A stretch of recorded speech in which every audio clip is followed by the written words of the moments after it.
पाकिस्तान और दुनिया भर से लाखों देखने और सुनने वालों को शहीद अरशद शरीफ का सलाम। नादरकाम, आज चूंकि ईद का पहला दिन है और ढेरों खुशियां आप सब लोगों को मुबारक हो। और सियासी बात जो है वो नहीं होनी चाहिए, क्योंकि हमारा फ्रीज़ा है, सहाफ़ती जिम्मेदारी भी है कि अब तक पाकिस्तान में जो हलचल है, जो डेवलपमेंट्स हो रही हैं, वो गाहे बगाहे हमारा राब्ता जो है वो भी ना टूट पाए और अब तक खबरें जो है वो पहुंचती चली जाएं, क्योंकि सियासी बात जो है वो भी करना मजबूरी बन चुकी है, क्योंकि पाकिस्तान की बका का मसला है। अमूमी तौर पर जनाब आप भी देखते हैं कि अल्लाह ताला आप सबको खुश भी रखे और अजीज़ों अकारिब को आप ना भूलें। और यहाँ पर सबसे इंपॉर्टेंट ये है कि अरशद शरीफ शहीद के खून को ना भूला जाए, उनके कातलों को माफ ना किया जाए, उनके पीछे पड़ा जाए और अरशद शरीफ के खून का बदला लिया जाए, इंसाफ मांगा जाए कि पाकिस्तान में इंसाफ जो है वो साहब आज वो उसकी रिट खत्म हो चुकी है। लेकिन उस सारी सूरत हाल में कुछ बड़ी खबरें हैं जो लेकर आपकी खिदमत में हाजिर हुआ हूं। सबसे पहली खबर पर आज हमने बात करनी है कि एमरजेंसी के अलार्म बजना शुरू हो चुके हैं। ईद का पहला दिन है और ये मैसेजिंग हो रही है, सियासी डेवलपमेंट्स भी हो रही हैं, यानी कि पाकिस्तान में जो सियासी हिलजुल है वो अमूमी तौर पर ईद के दिन नहीं होती। लेकिन आज जो है खबरें बड़ी इंपॉर्टेंट है जो लेकर आपकी खिदमत में हाजिर हुआ हूं कि जनरल आसिम मुनीर ने बड़ा ऐलान कर दिया है, जिसके बाद रावलपिंडी और इस्लामाबाद के अंदर सियासी हिलजुल में इजाफा होता हुआ नजर आ रहा है। जनरल आसिम मुनीर करने क्या जा रहे हैं, इमरान खान के हवाले से फैसला क्या हुआ है, खान साहब के हवाले से क्या मैसेजेस हो रही हैं, इस हवाले से तमाम तर डिटेल्स, उनकी अहम स्टेटमेंट आपके सामने रखूंगा। उन्होंने क्या बयान दिया है, क्या ऐलान किया है, ये बहुत इंपॉर्टेंट हो चुका है। दूसरी खबर पर जो आज हम बात करेंगे कि पिंडी का जमान पार्क से अहम तरीन राब्ता हुआ है और राब्ते बहाल होते हुए नजर आ रहे हैं। पिंडी ने बाकायदा तौर पर घुटने भी टेके हैं और जो इमरान खान साहब से यकीन दहानी मांगी गई है वो साहब इस वक्त इंतहाई इंपॉर्टेंट है कि इमरान खान साहब से जो है वो वादे वईद हो रहे हैं और इमरान खान साहब ने उस पर क्या जवाब दिया है, राब्ता क्यों हुआ है और यकीन दहानियां क्या हो रही हैं, इस हवाले से तमाम तर डिटेल्स बमा हकाइक और बमा सबूत रखी जाएंगे। लेकिन अगर आपने चैनल को सब्सक्राइब नहीं किया, चैनल को लाजमी सब्सक्राइब कर लें, बेल आइकन को दबा दें, आने वाली तमाम तरह अपडेट्स आपकी खिदमत में बर वक्त पेश होती रहें। नादरकाम, शहबाज शरीफ जो हैं वो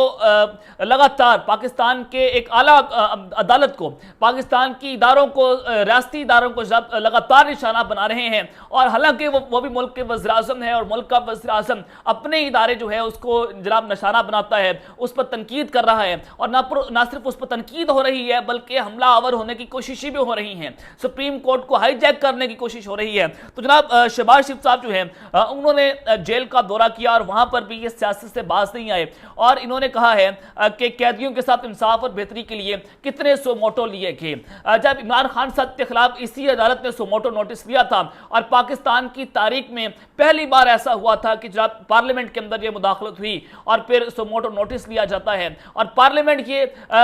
सारा मामला सेट करती है कि फलां तारीख को आपने वोट लेना है, फलां तारीख को इमरान खान ये करेंगे और इमरान खान साहब ने उसको खुश उसलूबी से किया, सब कुछ किया। खान साहब ने अदालतों की तौहीन नहीं की, लेकिन यहां पर दूसरी जानिब उस रात को अदालतें खुली कि इमरान खान अगर तौहीन अदालत करता है तो उसको उड़ा कर रख दिया जाएगा, उसको जनाब नहल कर देंगे। लेकिन आज जब तीसरी बार तौहीन अदालत हुई है, पाकिस्तान की सुप्रीम कोर्ट इस इंपॉर्टेंट वज़ीर आज़म को जो है माफ नहीं कर रही, इस इंपॉर्टेंट हुकूमत को नायल नहीं कर रही, बल्कि और फिर ये बात कर रहे हैं कि कितने सो मोटो नोटिस दिए गए। जब आपके मामले पर सो मोटो नोटिस लिया गया तो आप सबकी चीखें निकलना शुरू हो गई। जब आप तौहीन अदालत करते हैं, जब आप आइन को पैरों तले रोंगते हैं तो ये सब कुछ किया जा रहा है, लेकिन किसकी शय पर किया जा रहा है? डॉन न्यूज़ कहता है कि ताकतवर हलकों ने हुकूमत को यकीन दहानी करवाई है कि पाकिस्तान में 14 मई को इंतखाबात नहीं होंगे। आपने डेप्थ पर सोचना है कि किस तरह से यकीन दहानी हुई है कि जब DGISI की उमर अता बंदयाल से मुलाकात होती है तो उसके बाद डॉन न्यूज़ ये खबर जो है वो शाया कर देता है कि आप बेफिक्र रहें, हम इलेक्शंस नहीं होने देंगे। मैं यहाँ पर कुछ आपको अंदर की खबर रखना चाहता हूँ कि हालात जो हैं वो किस जानिब जा रहे हैं। लेकिन जनाब जो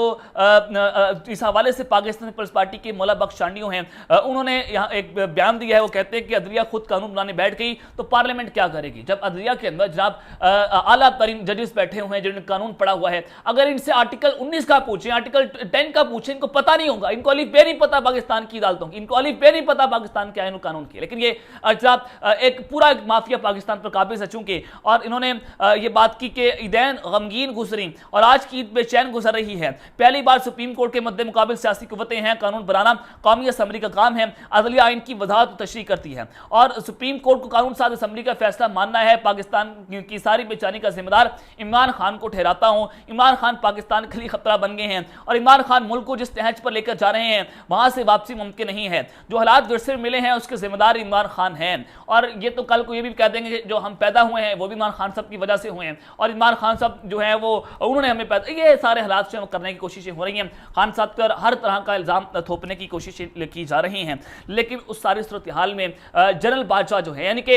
हुकूमत की यूं कहूं कि अरबों डॉलर्स की इन्वेस्टमेंट डूब गई है, तो ये कहना गलत नहीं होगा क्योंकि इमरान खान को कश्मीर फरोश कहा गया। इमरान खान साहब को के बारे में यूथी एजेंट के जो है वो नारे लगाए जाते थे। तो जनरल बादशाह के हवाले से अहमद मीर ने जो इंकशाफात किए और अब तो जनरल बादशाह का कोर्ट मार्शल बनता है और अब बाकायदा तौर पर जब खान साहब आएंगे तो कोर्ट मार्शल होगा जनरल बादशाह का। इमरान खान साहब 2 से वापस आएंगे तो जनरल बादशाह का कोर्ट मार्शल भी होगा, पटिशंस भी दायर होंगी सुप्रीम कोर्ट ऑफ पाकिस्तान में, आर्टिकल 6 भी लगेगा क्योंकि ये शख्स है वो कश्मीर फरोश निकला, ये शख्स इसराइली एजेंट निकला है, ये शख्स फैज के साथ मिलकर पाकिस्तान के कश्मीर का सौदा करने जा रहा था, बल्कि कर लिया था, लेकिन इमरान खान साहब ने वो सब कुछ करने से इनकार किया तो फिर हालात जो है वो किस तरफ गए। तो अब तो जनाब जनरल बादशाह का कोर्ट मार्शल बनता है। अगर कोर्ट मार्शल ना हुआ तो ऐसे कई बादशाह पैदा होंगे जो पाकिस्तान को तबाह बर्बाद करेंगे और ये भारी जिम्मेदारी पाकिस्तान के army chief, sitting army chief general Asim Munir पर जो है वो पड़ती है। अगर ये सब कुछ नहीं करते तो इन सब के जिम्मेदार जनरल आसिम मुनीर होंगे। लेकिन उस सारी सूरत हाल में मैं आपको जो खबर देना चाहता हूं वो ये है कि पिंडी का जमान पार्क से अहम तरीन रब्ता हुआ है और इमरान खान साहब से माफी तराफी हुई है और ये बड़ा अहम रब्ता है। ईद के रोज टाइमिंग आपने देखनी है, बहुत सारी चीजें जो है वो डिस्कस होने जा रही हैं। देखिए सुप्रीम कोर्ट ऑफ पाकिस्तान ने 27 अप्रैल तक समाअत जो है मुलतवी कर दी, यानी कि सियासी कुव्वतों के पास 27 अप्रैल तक का वक्त है और मुज़ाकरात के लिए सारा कुछ होना है। और 26 अप्रैल को कमर ज़ुबान कारा के मुताबिक पाकिस्तान पीपल्स पार्टी के अहम रहनुमा हैं, हुकूमत के मशीर हैं, उनके मुताबिक 26 अप्रैल को अहम तरीन मुज़ाकरात होने जा रहे हैं पाकिस्तान तहरीक इंसाफ और हुकूमती इत्तेहादी जमातों के माबैन। और यहाँ पर जनाब आपने देखना है कि मुज़ाकरात क्यों हो रहे हैं कि 1 पॉइंट एजेंडा है कि मुल्क भर में एक दिन इंतखाबात की बात हो, लेकिन हुकूमत एक दिन इंतखाबात के हवाले से अक्टूबर तक जा रही है और अक्टूबर जो है वो सिर्फ एक बहाना है और अगले साल तक इलेक्शन खींचना जो है वो असल निशाना है। ये मैं आपको इनका प्लान बताता हूँ जो अंदर का प्लान है। लेकिन जनाब मैं आपको ये बता दूं कि अगर उमर अता बंदयाल साहब ने दोबारा इस मामले को लटकाना शुरू कर दे, क्योंकि 27 अप्रैल तक का वक्त है और 27 अप्रैल को अगर ये मुज़ाकरात नाकाम हो जाते हैं, अगर जिस तरह से शाह महमूद कुरैशी साहब ने आज बयान भी दिया, उन्होंने कहा है कि सियासी पार्टियों में गुफ्तगू आगे नहीं बढ़ती तो 14 मई को इलेक्शन का फैसला बरकरार रहेगा। शाह महमूद कुरैशी का कहना है कि हम मुज़ाकरात के लिए तैयार हैं, खदशा है कि पीडीएम ताखीर के लिए मुज़ाकरात का रास्ता इख्तियार कर रही है और उन्होंने कहा है कि सुप्रीम कोर्ट ने आईनी बुरान को निकालने के लिए एक रास्ता दिया है, मुज़ाकरात के लिए शर्त सिर्फ यह है कि हमारे मुज़ाकरात आइन के अंदर रहकर होंगे, IMF के साथ मुआहिदा होता हुआ नजर नहीं आ रहा। बिलावल के भारत दौरा पर उन्होंने कहा कि अगर बिलावल भारत जा रहे हैं तो उम्मीद है वो मकबूजा कश्मीर को नहीं भूलेंगे। 10-12 साल पाकिस्तान का वज़ीर ख़ारजा उसके बाद भारत जा रहा है, उम्मीद है वो भारत में अक़लियतों पर तशद्दुद के खिलाफ भी आवाज़ उठाएंगे। यही शाह महमूद कुरैशी साहब ने जनाब ये बात की है। लेकिन मैं आपको बता दूं कि अगर उमर अता बंदयाल साहब जो है 27 अप्रैल को भी कोई एक्शन नहीं लेते, 3 बार तो इन्हें अदालत हो चुकी है इंपोर्टेड हुकूमत की तरफ से, अगर फिर भी शहबाज शरीफ को नाअहल नहीं किया जाता, अगर फिर भी इनकी हुकूमत को हटाया नहीं जाता तो समझ लीजिएगा कि मामला कॉम्प्रोमाइज हो चुके हैं। और DCISI के सुप्रीम कोर्ट में अंदर जो उमर अता बंदयाल से मुलाकात हुई थी तो समझ लीजिएगा कि मुलाकात कामयाब हो गई थी और जो बिचो बिचो खाए जो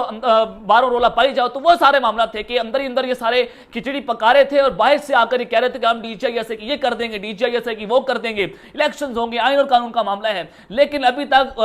सुप्रीम कोर्ट ऑफ पाकिस्तान की तरफ से आपने रियलिटीज देखनी है, आपने रियलिटी ग्राउंड के ऊपर खेलना है कि अभी तक सुप्रीम कोर्ट कोई फैसला नहीं सुना रही, हालांकि तौहीन अदालत बनती है, डायरेक्ट नाअहली बनती है, बार बार हुकूमत को स्पेस दी जा रही है, बार बार खुद ब खुद जो है वाइन तोड़े जा रहे हैं। तो यहां पर उमर अता बंदयाल साहब के ऊपर भी सवालिया निशान है, तनकीद बनती है। मैं आपको ये बता रहा हूं, बेशक वो उनके रिमार्क सख्त हैं, अब रिमार्क की बात नहीं है, अब आइन और कानून की बात है। हुकूमत बार बार खुल्लम खुल्ला ऐलान कर चुकी है कि जनाब हम तो इलेक्शन नहीं करवाएंगे, चाहे 14 मई कर लें, चाहे 14 अप्रैल कर लें, हम इलेक्शन नहीं करवाएंगे, चाहे शहबाज शरीफ हो, चाहे वज़ीर ख़ारजा हो, चाहे वज़ीर ख़ज़ाना हो, चाहे जनाब वज़ीर दिफा हो, ये सारे के सारे एक बात कर रहे हैं कि जब हम तो इलेक्शंस नहीं करवाएंगे। तो यहाँ पर नहली बन रही है, लेकिन फिर भी सुप्रीम कोर्ट ऑफ पाकिस्तान बार बार इनको स्पेस दे रही है, तो ये समझ से बाहर है। तो यहाँ पर जब इमरान खान साहब फिर भी विन विन सिचुएशन के अंदर है, और पाकिस्तान की इस्टेब्लिशमेंट ने जो खान साहब से रब्ता किया है AR1 न्यूज़ के मुताबिक, हुकूमती नुमाइंदों ने, या जाहिर है पाकिस्तान की इस्टेब्लिशमेंट इसकी स्टेक है और उन्हीं की कहने के ऊपर ही मुज़ाकरात हो रहे हैं। तो हुकूमती नुमाइंदों ने इमरान खान साहब से रब्ता किया है, यकीन दहानी मांगी है कि हम इमरान खान साहब से कुछ बातों पर यकीन दहानी मांगना चाहते हैं, कुछ वादे लेना चाहते हैं। क्योंकि वादे क्या हो सकते हैं कि अगर खान साहब वापस आएंगे तो वो हमें जेलों में नहीं डालेंगे, हमारे ऊपर केसेस नहीं करेंगे, हमारा एहतसाब नहीं करेंगे, वो जनाब हमें उल्टा नहीं लटकाएंगे। सुहेल बड़ाई साहब ने कहा कि अगर इमरान खान साहब वापस आ गए तो वो इस्टेब्लिशमेंट के लिए बहुत बड़ा खतरा है, इस्टेब्लिशमेंट खौफजदा है कि इमरान खान साहब हमें उल्टा लटका देगा और इमरान खान को अपना तर्ज सियासत बदलना होगा, और इसके लिए इमरान खान को इस्टेब्लिशमेंट के साथ कुछ यकीन दहानियां करवाना पड़ेंगी। ये सुहेल राइज के अल्फाज हैं, और इमरान खान साहब अपना रास्ता हमवार कर सकते हैं। तो इसीलिए खान साहब से कुछ यकीन दहानियां जो है वो मांगी जा रही हैं। PDM और पाकिस्तान की इस्टेब्लिशमेंट जो है वो खान साहब से खौफजदा है, तो इसी वजह से ये सारा मामला हो रहा है। लेकिन जनाब जो जनरल आसिम मुनीर साहब ने आज बहुत बड़ा ऐलान किया है, एमरजेंसी के अलार्म जो है बजना शुरू हो चुके हैं, ये आपके लिए जानना बड़ा ज़रूरी है। हुआ क्या है, देखिए सबसे पहले जैसी ईद की नमाज होती है, शहबाज शरीफ साहब ने तमाम सर्विस चीफ्स को जो है वो टेलीफोन किया, जिसमें लेफ्टिनेंट जनरल आसिम मुनीर साहब जो है उनसे रब्ता हुआ आर्मी चीफ से, और फिर जनरल साहिद शमशाद मिर्जा से उनका रब्ता होता है। लेकिन उस सारी सूरत हाल में जैसे ही रब्ता होता है तो सिराजुल हक साहब लॉन्च होते हैं, चूंकि ये पाकिस्तान के इस्टेब्लिशमेंट के बहुत बड़े मोहरे हैं और इसी वजह से ये मुज़ाकरात को लीड भी कर रहे हैं। तो इन्होंने कहा कि 2 सूबों में इलेक्शन से मुल्क में इंतशार पैदा होगा, और अगर सियासतदान मुज़ाकरात की टेबल पर ना बैठे तो पाकिस्तान में जमहूरियत खतरे में पड़ जाएगी। यानी कि जमहूरियत पसंद लोग ये बात कर रहे हैं, यानी कि जो इलेक्टेड लोग हैं, अगर वो बात करेंगे कि पाकिस्तान में मार्शल लॉ का खतरा है, तो फिर पाकिस्तान में जमहूरियत कौन बचाएगा, फिर मार्शल लॉ के लिए दीवार कौन बनेगा। अब यहाँ पर तो सियासतदान उल्टा बात करना शुरू हो गया कि हम मार्शल लॉ लगवा देंगे, मार्शल लॉ का खतरा है, जमहूरियत खतरे में है, फलां खतरे में, ये है वो है। तो सारे के सारे एक हमाम में जो नहारे थे इस्टेब्लिशमेंट के गर्म हमाम में, वो नंगे हो चुके हैं। यानी कि इस्टेब्लिशमेंट ने खुल्लम खुल्ला धमकी दी कि जनाब अगर आप नाकाम हो गए मुज़ाकरात में, हम मार्शल लॉ लगा देंगे और हमसे कोई उम्मीद ना रखिएगा। लेकिन यहाँ पर जनाब जनरल आसिम मुनीर ने जो बड़ा ऐलान किया है, जनरल आसिम मुनीर ने पाक अफगान सरहद का दौरा किया और वहाँ तैनात जवानों के साथ ईद मनाई, और इस मौके पर उनका कहना था कि सरहदों की हिफाजत से ज़्यादा मुकद्दम कुछ नहीं है। पाक फौज सरहदों के लिए दफा के लिए जो है वो पुरअज़्म है, और अच्छी बात है कि पाक फौज बॉर्डर्स तक महदूद रहेगी और वो इस्टेब्लिशमेंट जो है वो पाकिस्तान की अंदर खाना पॉलिटिक्स में इन्वॉल्व नहीं होगी। क्योंकि एक जानिब तो सिक्योरिटी के हालात खराब बताए जाते हैं, लेकिन दूसरी जानिब DHI सियासी मैदानों में टांग भी उड़ाता है। तो ये इस सालिया निशान है कि हम वक्त तैयार तो हैं, लेकिन हम वक्त सियासत के लिए तैयार है। और पाक फौज की शोबा ताल्लुकात हमा ISPR के मुताबिक पाक अफगान सरहद पर पाक आर्मी चीफ की आमद पर कोर कमांडर पेशावर ने उनका इस्तकबाल किया, और ISPR के मुताबिक आर्मी चीफ ने अफसरान और जवानों के बुलंद हौसले को सराहा, जवानों और अफसरान की ऑपरेशन तैयारी और मुस्तदी की तारीफ की। आर्मी चीफ ने शोहदा को खराज तहसीन पेश किया और शोहदा के अहल खाना के लिए नेक ख्वाहिशात का इजहार भी किया है। और army chief general Asim Munir साहब का यह भी कहना था कि वतन के मुहाफिज अपने प्यारों से दूर फ़राइज़ को मुकद्दम रखते हैं और हम खतरात को नाकाम बनाने के लिए हम वक्त तैयार हैं, और फौज मुल्क की सालमियत को यकीन बनाने के लिए भी तैयार है। और ये ईद पर वतन के दिफा के लिए जारों का नज़ारा पेश करने वालों को नहीं भूलना चाहिए। ये जनाब आर्मी चीफ साहब ने कहा, बिल्कुल नहीं भूलना चाहिए कि जिस तरह से